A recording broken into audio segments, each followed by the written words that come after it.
What is happening? Welcome to the Plus Pitch Podcast, more pitching podcast from PitcherList.com. My name is Nick Pollock. Today is August 6th, and yes, we're going to talk about baseball, some really fun news. We are going to be giving you my pitcher dashboard in the PL Pro Dashboard Alpha next week. So if you have PL Pro, you should be going to pro.pitcherlist.com where you can import all your fantasy teams, get our rankings, and telling you who is available on your waiver wire and their highest ranking here at Pitcher List, in addition to sorting by process plus, getting our rolling charts, all of our tools, my 14-day sit start, etc., etc., etc. So many things. And where you're going to get is my dashboard that I use to research every single pitcher. I only use this.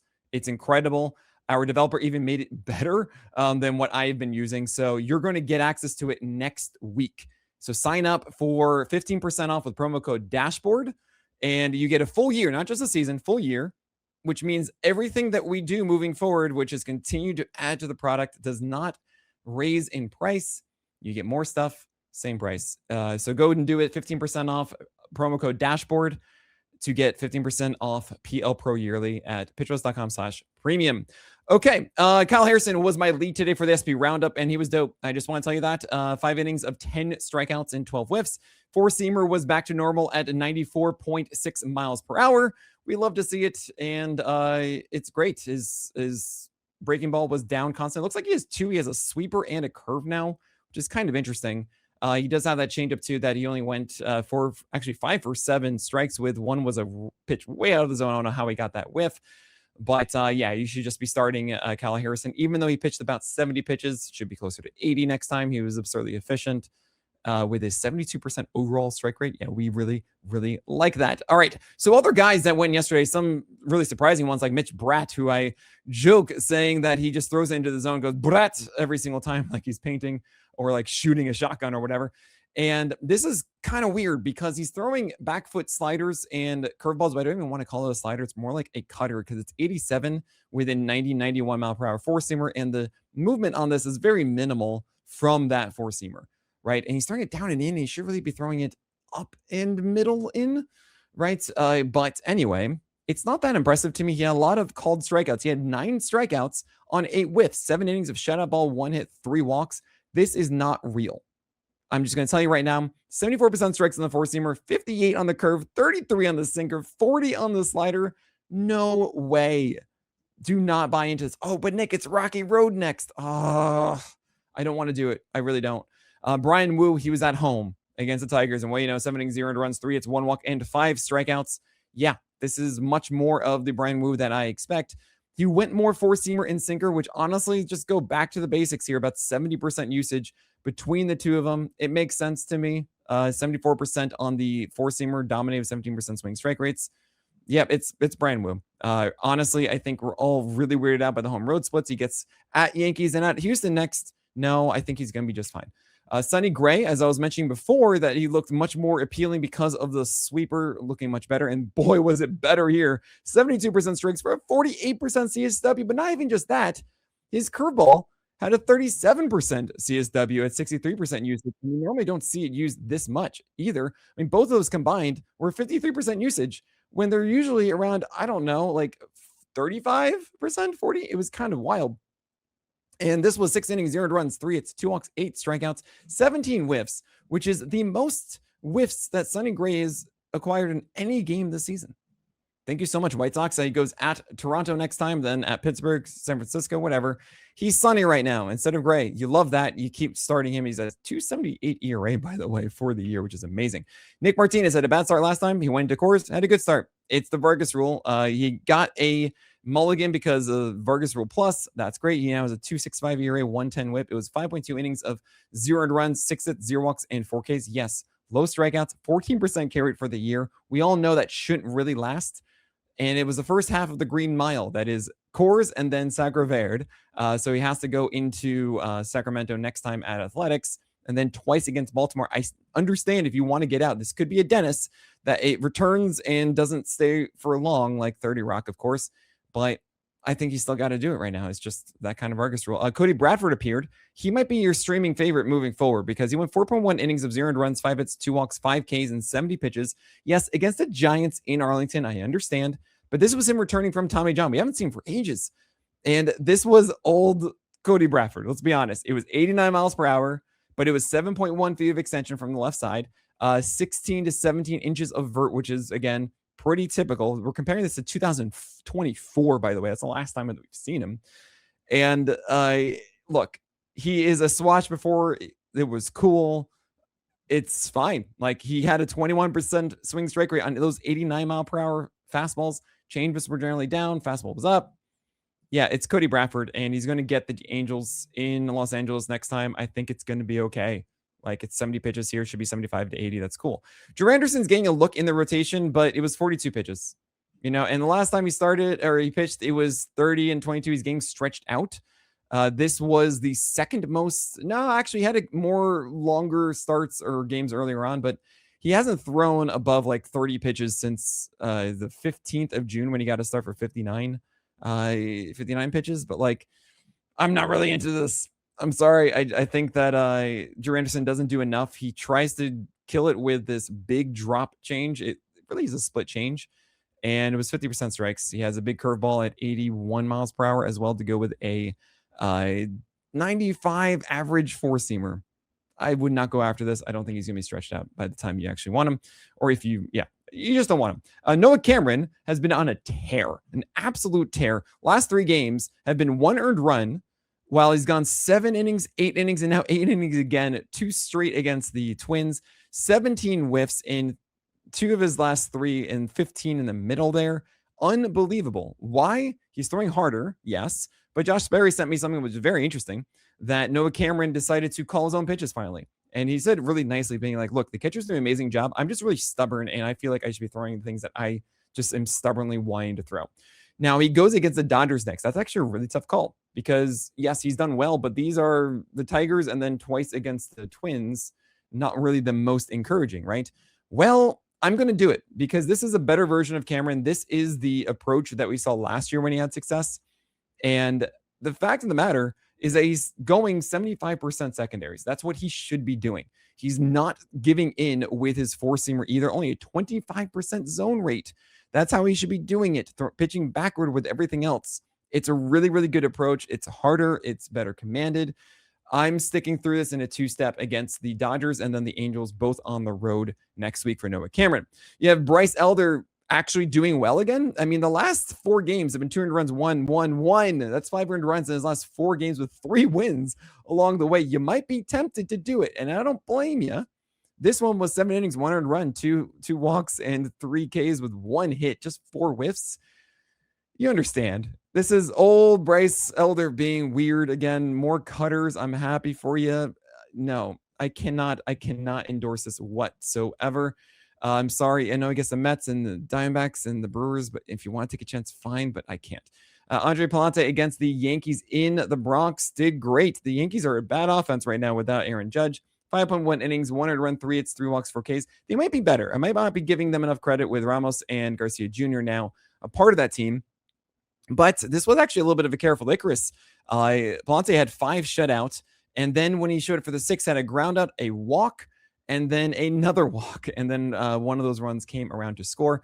What I'm trying to get at, though, with Palante is he threw a ton of four-seamers around the zone to left-handers with curveballs and sliders and trying to get other things there with tons of sliders over the plate to right-handers, good sinkers inside to right-handers. But no, I don't really buy this. I think he got away with a ton. He had 8 outs on 9 balls in play on the four-seamer when I don't really think it was the best spotted one that we've seen. I'm not interested here, but look, it could be decent. Andre Palante recently has been looking pretty good. His last 5 games have totaled, his last 6 games, 5 of which have returned just 6 earned runs total. And then this 6th game was a 6 earned run blow up against the Brewers. So I understand if you are inclined to go after it, but for me, it's just way too basic. You have Shota Imanaga, who is vastly underrated. Last 10 games, including this one, which was 5 earned runs, 5 innings of 1 earned run, 8 hits, 0 walks, and 6 Ks. Last 10 outings, this was against the Dodgers, by the way, he has a 2.06 ERA, 111 whip, and a 23% K rate with just a 5% walk rate while averaging 8 hits per 9. And yes, his homer per 9 that time is 1.27. Like, he's still allowing some home runs, and absolutely that is a little bit worrisome. But Shota Imanaga is producing. He's gone 4-3 in that time across 56 innings, actually about 57. So it's about 5.2 innings average each outing. And what we are seeing is actually a new slider that's a bridge in between. It's 16% usage in this one. He's barely thrown it in the past. It had a 75% strike rate with a 25% swing strike rate. That's really cool.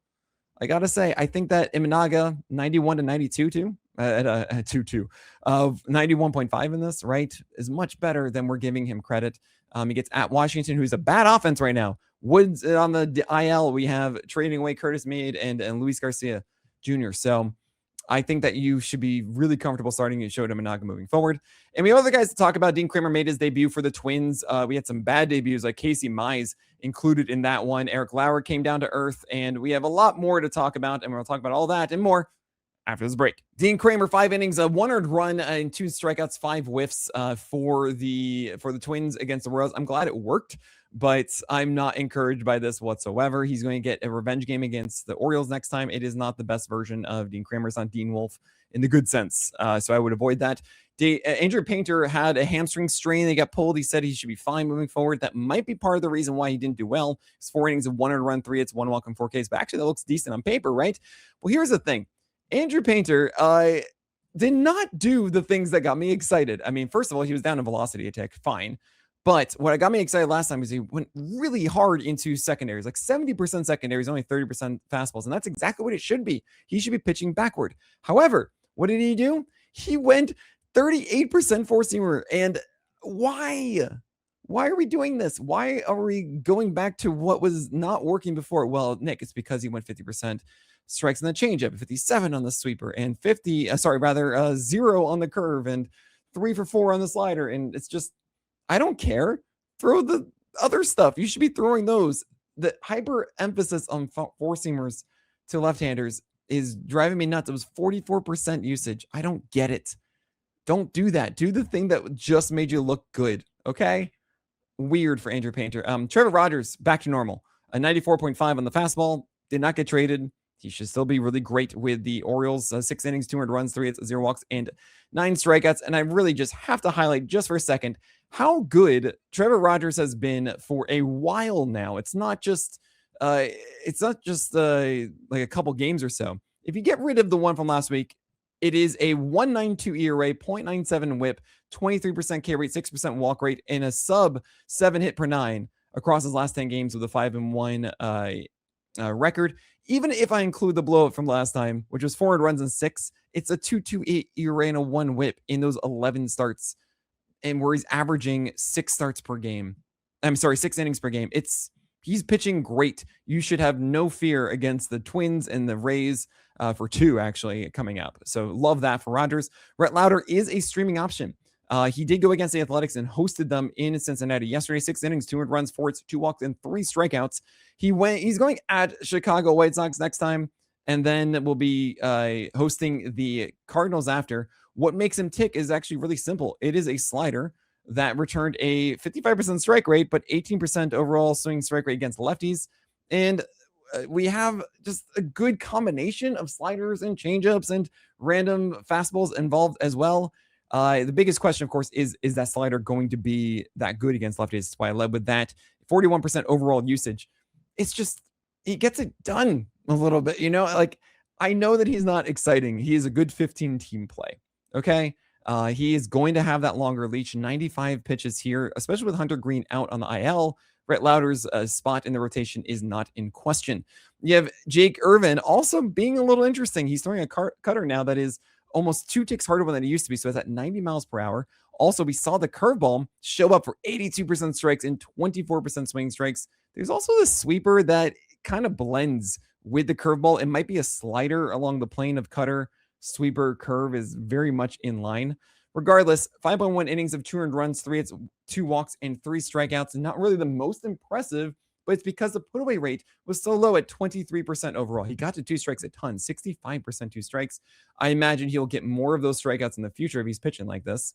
Now, he is going to get the Cubs, and he's going to go at the Mets and at the Marlins.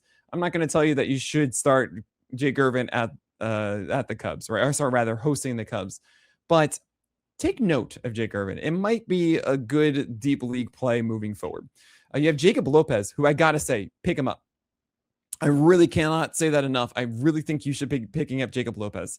He is replicating what he did last year with his command, with his approach of cutters come back over the plate to righties, four seamers staying up and away off the plate, and he's playing that game of will it come back over or will it be out of the zone? And then he has a slider that he's really gotten a good feel for that is kind of like a slurve. It's a curve at 76, you could say, whatever you want to call it.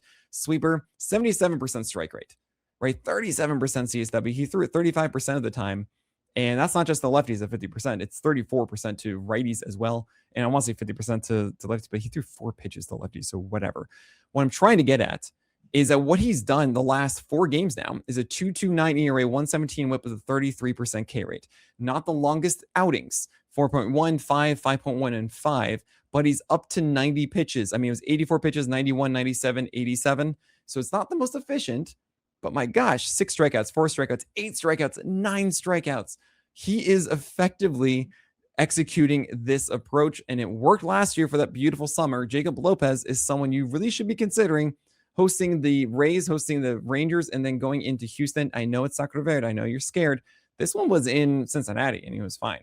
So I think you should be going after Jacob Lopez. He's in that groove. Who has been in that groove and didn't have it last night was Sean Burke. Really startling, honestly. 4.1 innings of 200 runs, 5 hits, 2 walks, 4 Ks.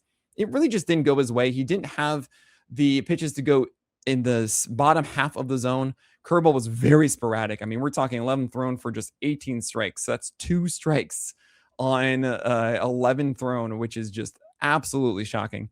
I would consider this with Sean Burke. Be a goldfish. Be a goldfish. Forget about this one, and you're going to keep starting Sean Burke. Don't worry about it. Hunter Brown, 6 innings, 300 runs, 3 hits, 2 walks, and 8 strikeouts. It's really nice to see those strikeouts return for him.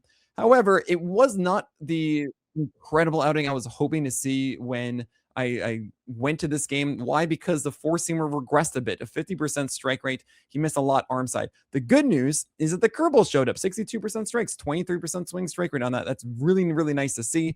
He did get only 1 strikeout on that, while the sinker really did a ton of work. I'm a little surprised that it was as low as it was to right-handers, but that sinker is there. The vert on the 4-seamer is back to what it was last year, if not slightly better, at 17.6 instead of 17.3. Velocity is there, 97, 96, 97. All is all right. It's a curveball also at 84 now, with really good drop, 15 inches of drop and 6 inches of lateral. I mean, at 84, that is a filthy offering if he can throw it for strikes enough. Got 62% here, 46% CSW. So Hunter Brown, much more interested, especially if he gets that 4-seamer working more and keeps that curve. That's a big deal.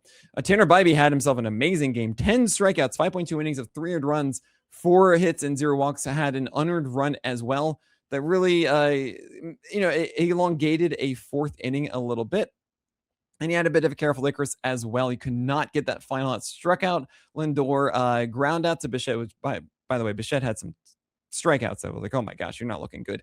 But then Carson Bench hit a home run to unfortunately end his night on a changeup that was kind of down in middle to the left-hander. And it was one of the rare changeups that really burned him, because that changeup was insanely good. 81% strikes, 50% CSW, 44% swinging strikes. So good against lefties. One of the most consistent I've seen Tanner Bybee locate his changeups ever. I mean, really, this is a guy who's usually a scatter shot of his changeup, and it was just always in the bottom half of the zone or lower. Really, really cool to see that. I'm more encouraged with the new approach of Tanner Bybee with the lower arm angle, with more emphasis on just dropping everything and a little bit more horizontal. It does mean that the 4-seamer is worse when it comes to vert. He does throw it upstairs, and you allow a solo shot on one of those 4-seamers upstairs that didn't get enough out of the zone. Still, he did get some strikeouts on that. He did get some whiffs on it. I think that this is a better version of Tanner Bybee. I'm more encouraged once again by this than I have been really in a while. And if you want to look at the last 5 games for Tanner Bybee, it is now a 3.13 ERA, a 1.11 whip with a 20% strikeout rate, but he is getting more whiffs consistently. It is 10 whiffs on the 25th and 17 here. That is a cool thing. I only had 3 whiffs on that July 11th start. Kind of weird, but it's good to see the whiffs and this new approach and just better command for Tanner Bybee. I'm encouraged. You have Will Warren going more in the change for the second straight start, a little bit more against lefties, 27% usage. We like to see that, but it's still weird. Sub 50% strikes on the sinker is kind of what's going on? It's all very blech to me.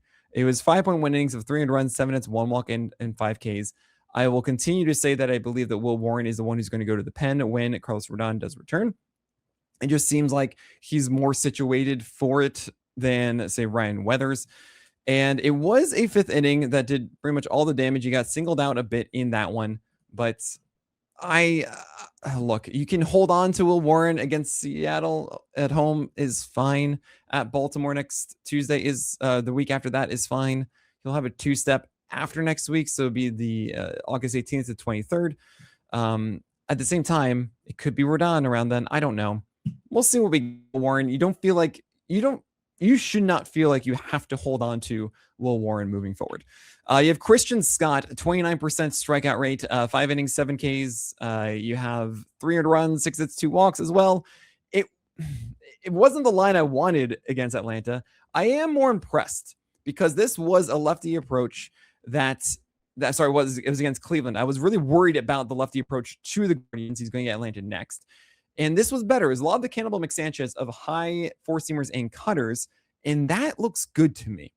I like seeing the consistency of those two pitches to left-handers. He didn't have enough pitches down. The curveball didn't get down enough. The sweeper didn't get down enough. He didn't have enough of the splitter down. And I think ultimately that is the last shift I would want. He barely faced right-handers, and he went four-seamer sweeper effectively there, and that's cool. I'm generally enthused. He got whiffs on the four-seamer, the sweeper, the cutter, and the curveball. He had 72% overall strikes, which is great. So I like this. I feel like we're getting to that place that we want to be with Christian Scott. And I really do have to mention, across his last 8 games, only one has been under 6 strikeouts. It's been a lot of 6s and 7s with 1 game of 5. And that is consistent. So once he nails down lowering these walks, which is, again, 2 walks, and it's a 10% walk rate for the year, that's kind of weird. I remember that 5 walk game. I was even at that one, and he had a 4 walk game in there too, sure. But it's been a lot of like 1s and 2s and a rare 3. Christian Scott, okay, this approach works for you. I hope you can figure out the last little elements there to make it through 6 cleanly. And yeah, Christian Scott, you just keep your eye on it. You don't have to hold on to it. You don't need to go after the one against Atlanta, but it's encouraging. All right, Paul Skeens, wild, right? This is supposed to be your ace. And what did Paul Skeens do? 5 innings, 300 runs, 2 hits, 4 walks, 6 Ks. You are so frustrated. 4 walks, by the way. He has a sub 7% walk rate for the year. That is weird. Again, 16 whiffs, though. Right? And what is Paul Skeens doing that is changing things? Well, this one was a far worse strike rate on his four-seamer. I mean, for the entire season, we have about a 70% clip, and this was a 48% clip. That is not right. I personally think that the splinker should return. That is the splitter. He only threw it 2 times in this one. I think that is the real difference maker that Skeens is kind of neglected. The good news is that this is the first time that Paul Skeens has hit 97. Actually, I would say the second time since May 28th. He hit 97.1 on July 7th, and that is exactly what he hit here as well. That is encouraging. It's not a decline anymore. Is hopefully a return, but at the same time, he didn't throw strikes on those four-seamers. I'm still not giving up on Paul Skeens. I think that you still are showcasing that you do not have an injury, and he is harder to hit than it has appeared. So just throw more of the splinker. I really think that's all you need to do. You have Tomoyuki Sagano, hopefully getting his 12th win. Nope. 5 innings, 300 runs, though. It's like so amazing in an NL-only league. Sagano giving you 11-5 record with a 4.51 ERA and a 126 whip. I'm just saying, I love it. Jameson Tynes showed up for Toronto in Houston. 4 innings, 300 runs, 6 hits, 2 walks, and 4 Ks, but he got 16 whiffs. And it's kind of interesting. He is throwing a gyro slider now with that curveball. It was mislabeled by Savant as a curve initially, and I think that's a pretty cool pitch for him. It is another option for him to throw against right-handers. I am curious how this plays out. I'm not telling you to go after Jameson Taillon. Don't get me wrong.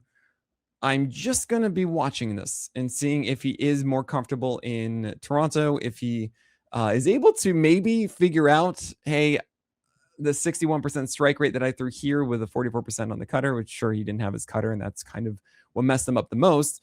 But maybe actually not going as heavy in the zone, or honestly, I believe he was tipping as well before, which because he was just allowing all these hits on pitches that you really shouldn't have been allowing hits, especially with the guys in scoring position. I think it should be better days ahead for Jameson Taillon. You have Reed Detmers having a terrible start. What I've said a lot is if the slider is there, I'm there, and this was not there. 56% strike rate, just a 12% swing strike rate, as he rarely got it where he really wanted to. But he also had a tick down on everything as well, 92.9 as opposed to 94.1, which sounds worse because you see the 92 and the 94, but it's really 94 to 93. And the slider now, instead of being about 86, it's just under 85. It just was not it. I am a little worried, but it's one game. We're going to hopefully brush it off, and he gets Texas next, and you're clearly going to start him there. I don't know why Yuri Perez is throwing as many sinkers as he is. I still don't. 30 sinkers to 21 four-seamers, and it's not like it's just against lefties or righties. He threw 43% sinkers versus 14% four-seamers to lefties. Why? He should be flipping that. I don't get it. He also got really unlucky in this one. I mean, nearly all of his hits, and we're talking a total of 7 hits here. It was 5 innings, 4 earned runs, 7 hits, 2 walks, and 9 strikeouts, 18 whiffs still. A lot of them were on sinkers. And some of them, 3 of them were on inside or out of the zone sinkers, 2 inside, 1 under to right-handers, which is weird. But then, a lot more hits to lefties too. And I don't get it. Don't do it. Like, just, you have an elite four-seamer. That pitch at a 29% swing strike rate across 71% strikes. I don't understand. I mean, you're saving that four-seamer just for 2 strikes, so that's going to amplify it. And yet, what's going on here? The results, by the way, on that sinker, 2 outs on 8 balls in play. Koufax, that is just very cruel. And that might be it, right? Like, he's gaining 2 strikes and putting them away with a four-seamer and then using the sinker to get through the game. Maybe this is the Sandy Alcantara effect. Maybe that's it. Maybe that actually is something that's good, and it was just Koufax's stream on being unlucky, but you got to throw more four-seamers to lefties at the very least, right? Carson Whisenhunt cannot get his command in check. It's really with a four-seamer. The changeup is still going to miss bats and get strikes, and that's cool, but until his four-seamer is good, we can't do this because he was throwing low four-seamers. No, thank you. By the way, also the slider was not getting down away as it should either. So we're waiting on that one. Eric Lauer had a bad game finally. And honestly, he should have had a bad game a long time ago, but he didn't. He was at Wrigley. Did not go well for him. 2 home runs. A lot of hits here. So many bad pitches over the plate. 11 hits in 4 innings, 600 runs, 0 walks, and 2 Ks. Sorry, 1 strikeout. Pete Crow Armstrong hit both of those home runs, and everybody else had 9 hits against them, right? I do not want to, I don't really want to start Lauer, but at the same time, it is the Royals next, and like, you might get your cheap win there. And last but not least is Casey Mize. I had a lot of questions about this start because 2 starts ago, or so really 2 weeks ago, he went and had lower velocity across the board. It terrified me, 89 or so at times. And when the previous start, the minimum velocity was like 93. And then he got scratched before the trade deadline. They said, oh no, it's because of the trade deadline. It's not because he's injured or anything like that. Well, I was really curious to see what the velocity would be. And it was back up to 93.4. However, the minimums were still way down, 91. And this was the started inning at times. And then he would bring it back up, 95.5 in the 3rd inning. We had 95 in the 4th, 94.4 in the 2nd, 95.6 in the 1st. Those are the max velocities. So it's good to see that because he didn't even hit 90, he like barely hit 93, I think, is the max as the last time we saw him. So I'm going to treat this as 2 things. One, he hadn't pitched as a start. He got skipped once, essentially. And also you have the debut for a new team. So you have the Brewers, and then you have at Cleveland, and then the Twins for Casey Mize. The schedule's too good. I think we give it another shot and, give him some slack for getting singled out in a horrible 4th inning where a lot of six of the 8 runs scored to this 3.1 inning, 8 earned runs, 9 hits, 3 walks, and just 1 strikeout. How am I supposed to buy my breath with this start happened? It was also only 2 whiffs, and I really should note that the stabilizing slider that has really been the golden pitch for him. 45% strikes in this one, only 58% strikes in the four-seamer. He was separating well. Like you can see the intent of the four-seamer up and the splitter and the slider down with sinkers inside to right-handers. Like you see that. It just wasn't there fully. So it goes. I think we brush this off and we just hope that everything is all right. He's not hurt. Then maybe that causes command, but the velocity is all right. I'm just going to say all these other narratives are the reason for it, and you should be okay against the Brewers. All right, that is it. Thank you all so much for supporting what we do. My name is Nick Pollock, and may your bounce be low and your strikeouts high.